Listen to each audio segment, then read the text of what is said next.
Welcome once again to the Chapter 49 podcast. Today is February 10th, 2023. My name is Larry Lannon. I work in communications with Chapter 49 of NTEU, the National Treasury Employees Union. We want to welcome you once again to our podcast. And I want to say that the last time we had a podcast was on January 20th. And on January 20th, I ended it like I often do, saying, if all goes well, we'll be back next week. Well, we've been gone for 2 weeks. And the reason for that is because not all went well with me. My mother, who passed away at the age of 92, it's always difficult to lose one of your parents. We had her on the earth for 92 years. She made a very big difference in many people's lives. And I want to first of all thank Duncan Giles and his significant other, Kim. I want to thank all the people I have known through my work at IRS during those years and through my work with NTEU, which continues, for all the wonderful thoughts and expressions of sympathy.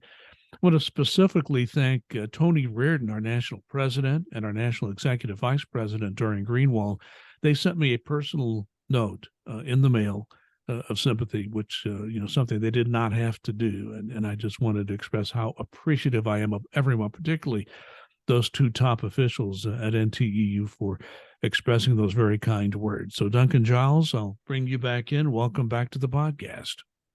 Thanks, Larry. And on behalf of myself, all our members, and the folks watching the podcast all over the country and some all over the world, just want to express our sympathy to you, your wife, Jane, your children, your family on your loss. It's never easy. It's never fun. But, she had a good, long life, and your mother was a good lady. And when she knew she was ready to go, and that you can take some solace in that, I hope. I mean, she lived alone most of her life, and really until she was sick the last couple of weeks. So we were fortunate in that. We just talked her out of driving her car a few months ago at age 92. But thank you. And this is a time when you really know who your friends are. And I have many friends, and I'm so thankful for that, including you and Kim and even the national people at NTU and many other people who I've known through my years of having worked at IRS. I may have retired in late 2011, but I still feel connected to all the people who are my former colleagues, former coworkers, and of course to the people I still deal with through my volunteer work here at NTE. So thank you for that. And let's move on to the issues at hand. We've been gone for 3 weeks, so we have a lot to talk about. On January 20th, our lead story was the debt ceiling. On February 10th, our lead story is the debt ceiling. It's still there. If you saw the President Biden's State of the Union address, that was how should I put this? He addressed that issue during his State of the Union address, and he would expect the Congress to raise that debt ceiling. So I think we all, as we mentioned before, there's a lot of uncertainty about what would happen should the debt ceiling not be raised. We certainly hope that doesn't happen, but as always, we have to be prepared, like the Boy Scouts are. So I think what I would ask you to do, Duncan, is there anything more we know about what may or may not happen if the debt ceiling is not raised within the time period which we think is going to expire sometime in the month of June, or possibly earlier? We don't know for sure. That's part of the fun. There's so many great unknowns here. The one thing that we do know is that National NTU has been pushing IRS to get out more communication, more information about what may happen, because are people going to be told that they're going to be having to come to work, even though their pay is going to be delayed? We don't know that. Are they going to be told to stay home? We don't know that. National is pushing very hard. National NTU is pushing very hard to get employees that information, because, and to IRS's, I'm not going to slam IRS on this, because they have to get their direction from OPM, Office of Personnel Management. And OPM has no clue probably at this point what they want to do. But there needs to be a greater awareness, that is this going to be just political posturing, or is there truly a good chance that they could, certain people could derail this and try and make the debt ceiling go into default, which totally blows my mind from an economic standpoint. But, it's a possibility that it can happen. And we just need to know exactly where and how it's going to impact employees. The last time we had a scare on this where it came close was 2011. And what I remember about that is that, of course, it had an impact on federal employees should it have happened. But I think what turned the tide on that one was when every member of Congress started hearing from their local bankers. They started hearing from their local chambers of commerce, auto dealers, go down the list, all the people that are part of the economy and the civic life within the districts came to them and said, do not do this. I think something like that's going to happen again because of what you just mentioned, the really horrific possibilities as to how the entire economy could be damaged by this.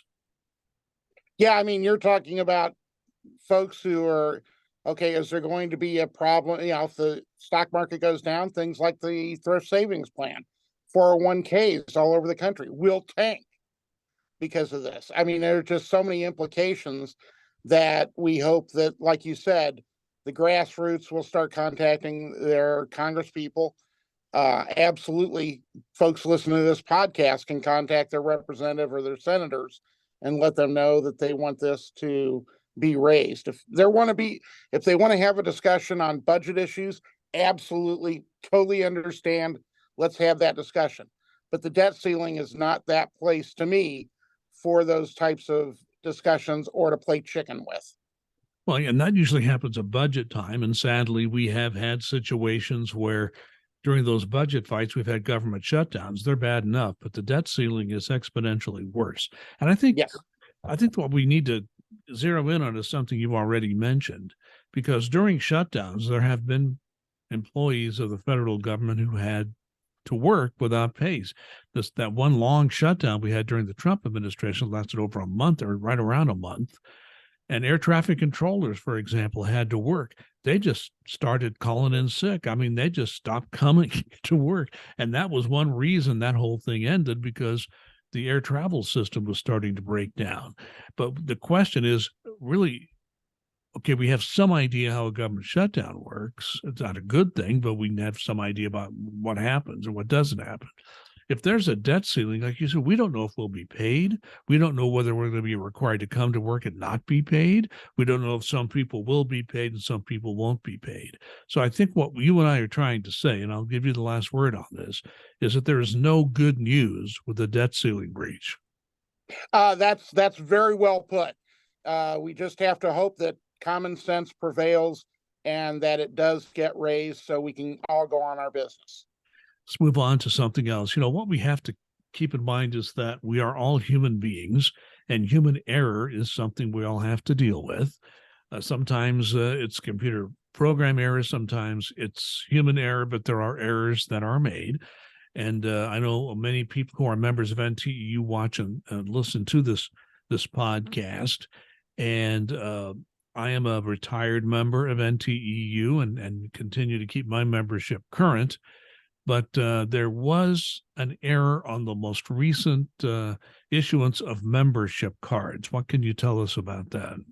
Yeah, for folks who got a card, and believe me, I've heard from several of them. So, A, I'm glad you're observant, but B, if you've got a membership card just recently that says it expires 1/31 of 23, you're covered. It's okay. You're in good shape. You're still entitled to all the discounts and things of that nature. You're still a member in good standing. Don't freak out. Don't worry. If you have a problem or an issue getting one of the great discounts that NTU offers via their website because of the membership card issue, if you're in Indiana, let me know. If you're watching this from another state, let your local chapter know and they can help work that through for you. But it's just something that happened. I mean, like you said, Larry, it's human error. It happens. Something happened with the printing company that does our cards, and we got the wrong date by year, but it's okay. It's something more to laugh at than it is to worry about. So I guess the bottom line is there will not be a reissuance of the cards. The card you have is okay. Is that correct? The card you have is okay. I haven't heard anything about a reissuance, so I would not. I don't stress over this. Let's put it that way. Well, I can tell you, I got enough to stress over, Duncan. I'm not. Although I got to ask you about something you said earlier here. You said that people listen throughout the country. I do have. You say people are listening and watching in foreign countries. Is that right?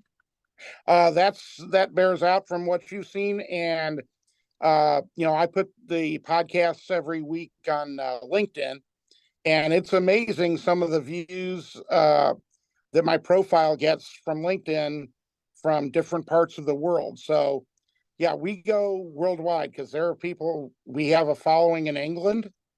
Um, there's folks in Southeast Asia who listen to this podcast apparently, just from the hits that I get on my profile views and the comments that I get from it. So yeah, we get them from all over.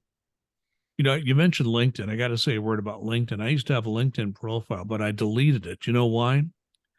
It's not because I have anything against LinkedIn myself, but I'm retired, and I kept getting people wanting me to work for them. I said, I'm retired. I'm not looking for work. And if I was looking for work, yeah, LinkedIn it'd be great. But it's like, okay, I'm 71 years old. I'm retired. I've done a little work since I've been retired, but I think I'm probably done with that. So I just deleted but that's not an easy thing to do, to delete your LinkedIn. I think it's still there somehow. Somebody told me that tried to delete it. It's like once you're on some of these programs, you never ever get off of it. But leaving Exactly. that, I'm sorry, what's that again? I said exactly. Yeah. That's not the only platform where it's difficult to actually get off of it. Anyway, and I've heard about this with people, like when someone passes away and they have like a Facebook account lasts forever, and you can't find a way to get rid of it. So it's something like that. All right, let's move on to our next issue here, and that is paid parental leave. I'm old enough to remember this. Some of you watching and listening may remember this, but it was a battle royal in the Congress, amongst the Congress and the president, getting them all on the same page on this, just to get 12 weeks of unpaid leave in the law, so that if you had to be off, take unpaid leave, you could at least come back to the job you had before. It took the business community pushed back on that very hard. Well, that's been law for a very long time, the Family Medical Leave Act. Well, now NTEU is trying to push for something extra on this, 12 weeks of paid parental leave. I know NTEU has made that a high priority in their legislative program. Tell us more about what's happening there, Duncan. Yeah, that has been introduced once again in Congress for the 12 weeks of paid parental leave. Most of the countries around the world, most of the allies of ours, so to speak, do have very much enhanced paid parental leave as opposed to what happens in the U.S. So just trying to get that matched up to make sure that it's more even. People have a bonding experience when they have a child. They don't have to worry about, calling in sick, things of that nature. Yeah, it's just so there's pay while they can take care of their children. I mean, that's basically what it is. Paid parental leave is being able to be there for your children to take care of them. I think it's going to be an uphill battle in the Congress, but absolutely it's something worth fighting for and trying to get. And we need to remember that there are a lot of nations very much like us, particularly in Western Europe, that have had this for years, and it's much longer. I mean, it's months, not just weeks. And the reason that these countries have decided to do this is because of the impact on society in general, that there is a very positive, how should I put this, impact on their general society when you give parents this time, particularly moms, but it could be dads too, time to bond with their children at the very early stages, that this has a very positive impact on these children as they grow older. So it's not just for the employee itself. This is something that many societies, much like our own, have made a decision that this is good overall for the entire populace. So We think that the federal government could lead the way on this. But you're right. Exactly so. It's a very, yeah, and I agree with you. It's an uphill battle the way Congress is constituted now. But you never know when you get you might get a few key people to move to your side because of the reasons that I just mentioned. So once again, it's in the Congress, NTU National. If you're on the email list, and if you're not, you should sign up for the website, ntu.org. Sign up for all the updates you would get as a member, and NTU National will certainly update you on this, and we will update you on this about this on our weekly podcast. We'll try to keep it weekly if we don't have any other personal issues for Duncan or myself to get in the way. But we also have the Facebook page. I was unable to update it for a couple of weeks, but we're trying to get back into the groove. We also will update you on our Chapter 49 Facebook page, which is NTEU Chapter 49 Indiana. If you sign up for that, just follow or like us. You'll get that on your Facebook news feed, our updates that we provide for you. I want to mention something else. I am a retiree, and I'm one of the few people left under the old CSRS system. I was hired in summer of 1983 for the federal government, which was, just a few months before the entire, how should I put it, the entire retirement system changed and went to FERS. So I'm under CSRS. So when we get our cost of living adjustments, I get the same cost of living adjustment on my annuity as Social Security recipients get. It was 8.7% this year. Boy, it came in handy for me. Well, if you're on FERS, now part of your FERS retirement, of course, is Social Security for most people. And so you'll get that 8.7% this year for your Social Security part. But the FERS part of your retirement is a lower amount. So that has been the case for a long time. And Duncan, there are people in Congress who are working with NTEU to try to even that out again. Where does that stand? And tell us more about that. Yeah, it's just starting to roll out. There are a couple of co-sponsors on this bill that basically want to make sure that folks who retire under FERS, which are the vast majority now, get the full cost of living increase. Right now, if it's if the cost of living is 1%, they would get that matched 1%. If it's 2%, they would get half of it. If it's over 2%, then it's a 1% less. So, like you said, 8.7 went for CSRS. It would be 7.7% for folks under FERS. And they just want to try and even that out to make it a fair and even playing field. So be aware of that.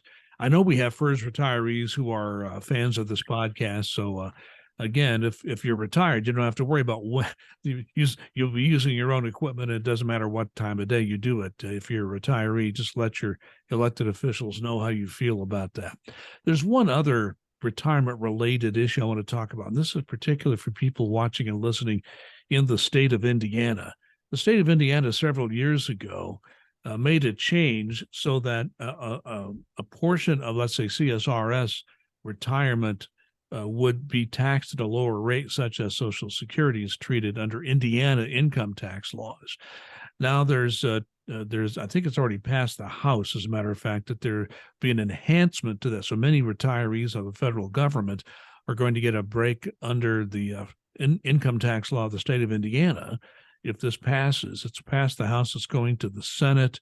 If you have an interest in this as a retiree, I would suggest you contact your state senator, whoever it may be, if you're listening and or watching in the state of Indiana. That's an important piece of legislation that's making its way through our Indiana state legislature that would benefit a number of retirees. I won't get into a lot of detail on that, but just be aware that that is something of benefit to most federal retirees, and that is working its way through the Indiana state legislature. I want to talk about something else. We're coming out of COVID. COVID's not gone, but we're dealing with it in a much more effective manner. We have vaccines and much better ways of treating people who do get COVID. People are still dying of COVID, particularly people who are older and have a lot of other health issues, but it's nothing like what we saw. I mean, we've lost 1 million people to COVID over the entire pandemic period, but that's dramatically lower now, and we have a better way to handle it. So now people are going back to a so-called normal way of working. Now, what's been happening in the private sector is the private sectors realize that people have become very accustomed to working at home. They become very productive, very good at it. Not everybody wants to work at home all the time. Some people do a hybrid. They're in the office sometime, they're at home sometime. But most private employers, and I've been watching this in the media a lot, are reducing the amount of space they have in their offices because fewer people are coming into the office every day. Well, the House of Representatives just passed a piece of legislation for federal workers, which sort of goes in the other direction. It, as I understand it, requires federal employees to come into the office and not use telework, which is a bad idea for retention and recruitment of new employees in the federal government, if nothing else, and really not paying attention to how effective this can be and people getting their work done. So it has passed the House. We're thinking that it would not get past the Senate or a presidential veto, but I'm curious what you're hearing on this whole issue of the telework bill to pass the House. Yeah, I know there are a lot of members out there who have concerns, and understandably so. The whole tripe thing of, okay, well, if you're working from home, you're not productive, you're not working, you're screwing off, whatever, has basically been proven, especially during this pandemic, to not hold up. That, people are productive when they can work from home. They don't have the commute. They're able to, absenteeism has been reduced. There are a whole bunch of positive things to this. And like you said, recruitment and retention is huge for this. And to just say, okay, well, we don't like it. We want people to come into the office so we know that they can be watched. Okay, that's great if you're in kindergarten, but everybody's an adult here that works for the federal government. So we would think that they would be self-sufficient. And if you're working from home or in the office and not doing what you need to do, there are steps that can be taken to try and make sure that that doesn't happen, that you do what you need to do. But I've found that folks who are not producing as much as they should be, I'll put it as genteel as I can. It doesn't matter whether they're in the office or whether they're at home, that's going to be the case. If you're a hard worker in the office, you're going to be a hard worker at home. And I have seen people who have not been that great in the office do much better at home because they don't have the commute. They don't have to worry about, they can sit there and take care of their issues at home, their work at home, and do a great job. So I think this is extremely short-sighted legislation, and I would hope that the Senate, if they do discuss it, if they do even give it a hearing, would more logical opinions would prevail, and this would not pass the Senate. Yeah, somebody who's not only been a union rep during my IRS career, but also a manager.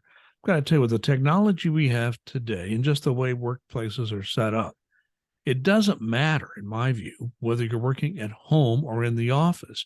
If you've got an employee who's got an issue with performance or whatever, you deal with it either way. And I've found very few cases. There's some out there, but I've seen very few instances where people are just goofing off at home and not getting their work done. In fact, I see more cases where people say they're more productive at home than they are in the office for a variety of reasons. So we think this is bad legislation. We think if people are having, first of all, when you're new in most agencies, you don't telework for a while anyway until you have a chance to get your feet wet in the job itself. And so once you know your work, you're working at home, you are generally more productive. And if you're not, it really doesn't make any difference if you're in or out of the office. The manager has work to do with you, and that's never changed. So we would hope that the cooler heads will prevail. And I think from what we've heard from the president, he's not in favor of this legislation that passed the House. So we understand the concern about it, but we are fairly optimistic it's not going to become law. Is that a good way to look at it, Duncan? Yep, that is. And if it does come up in the Senate, I'm sure NTU National will be urging members to contact their senators if you have a concern about this and want to let your voice heard that you think this is bad legislation. I've been working for I worked for the IRS for 28 years. I've been a retiree since 2011, September 2011. And I hear this, it seems like this happens every so many years. We get these people in elective office who say they want to abolish the IRS. Now, professionals who are familiar with tax administration say the only way you can abolish the IRS is to change the name. There will always be a tax agency of some sort. The latest thing we're seeing here is the institution of a national sales tax to basically replace the income tax and maybe some other taxes. Who knows? The amount that you would have to, tax people to replace the income tax is huge. People would just stop buying things, to be quite honest about it.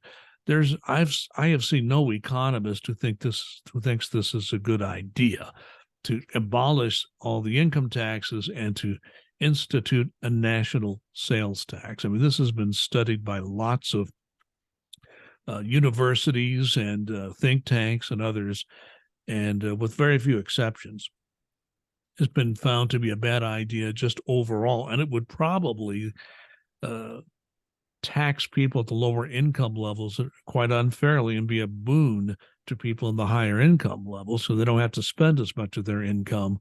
And so a national sales tax would probably benefit the high income people and probably be difficult to handle for people on the lower end of the income scale. So for a variety of reasons, this is a bad idea. Talking about abolishing the IRS, when you still have to have an agency, a tax agency, to administer a national sales tax. I mean, I used to do small business workshops for the IRS. We bring in people from the state who administer the state sales tax in Indiana. If you think a sales tax is simple, you are wrong, because sales taxes have all sorts of exceptions and niches here and that. And you talk about burden on small business. Sales tax is a very big burden on all businesses, but the smaller businesses in particular. So that's my speech on all this. Curious about Duncan Giles and your take on all this talk about abolishing the IRS and instituting a national sales tax. Yeah, I mean, we're used to being the political football, the agency that everybody hates. That's a given that comes with it. And like you said, you do get these folks every few years who want to abolish the IRS. But when you start doing the math on what a national sales tax is, and according to some who are proposing this now, well, we'll just have the states administer it. Okay, yeah, that's a wonderful idea. There's not going to be any oversight from the federal. That's great. You're talking somewhere between 23 to 30%.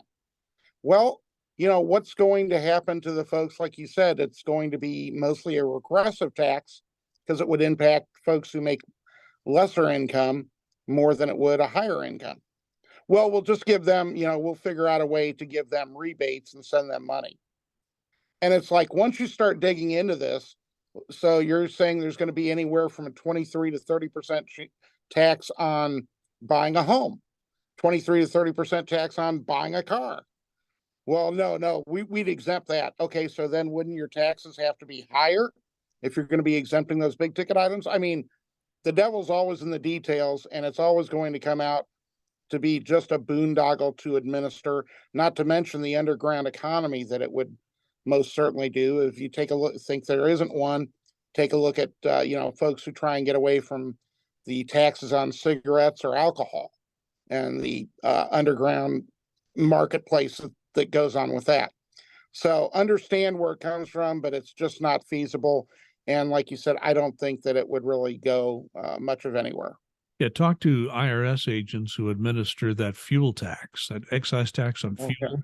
Okay. They'll tell you all about the underground economy, and it's not a pleasant story. So we think that this is, again, certain people in political life who are just trying to make a statement. We don't think there's any chance, as long as we have the current makeup of the Senate and the president we have in office right now, it's very unlikely the IRS would be abolished, the income tax would be abolished, and the sales tax would come up for the reasons I mentioned, and you mentioned several very good legitimate reasons. Because just imagine, you start exempting things, you get to a 35 to 40% national sales tax, and put on top of that the state sales tax, you got close to a 50% tax.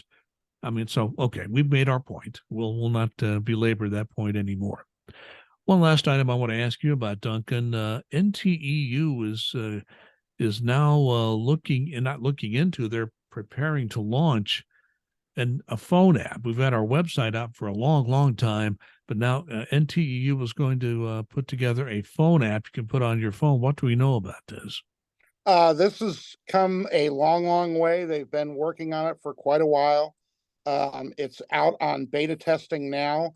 For some folks like chapter presidents right now, they want to do almost like a soft rollout, find out if there are any problems or issues or anything like that. I myself have used it, put it on my phone. Hasn't caused my phone to crash. You get good information. You can jump on the NTU website very easily. So it's a handy thing to have, and I think members, it'll be something good for members to have. It's not going to be junking up your phone or anything like that, but it'll keep you apprised a little bit better of issues that are near and dear to federal employees and NTU represent employees in particular. So whether you have an Android phone or the iPhone from Apple, or some, I think there's some other technology out there, you can go, by the time you see or hear this podcast, it may already be on there. So I would say check with your app store, look for the NTEU phone app, and as soon as it's available, download it and see what you think of it. With that, Duncan Giles, let's have your final comment.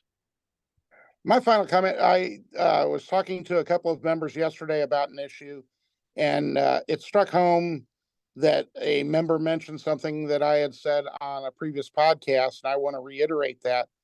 This, and it wraps up into, what you've dealt with as well. This is work. This isn't life. The IRS, your work here is not your life. Your life is your family, your friends, things of that nature. At the end of the day, at the end of it all, people are not going to be saying, oh man, they were a great worker. They were, something like that. It'll be how much time you spent with those that you love, those that you want to be with. So, take that time, make sure that you're doing your work, put in your 40 hours. But when it comes to something like putting in love time, working off the clock or something like that, because you've got an unreasonable demand or something of that nature, think twice about that, because you're not getting paid for it. And B, it's not the most important thing in your life. Your loved ones are. I know that, between my daughter, my wonderful partner Kim, and my other family and friends, those are the people that are most important to me and that I want to spend the most time with. Thank you for those thoughts, Duncan. They're very important, and I'm glad you reiterated that again. I want to say just one quick thing, except for people who may be watching or listening in like Florida or Southern California or Southern Arizona or other warm climate areas. We're getting toward the end of winter. February 10th, spring is kind of on the horizon, but we're not there. And some people do get a little depressed, a little down. We've had a lot of high winds and not much sun here recently where I live here in central Indiana. My view is just realize, don't get down, do things you enjoy. Even in the wintertime, you may not be able to get outside as much. Don't let the weather get you down. And I'm hoping, Duncan, we're done with large snowstorms, but you never know about that.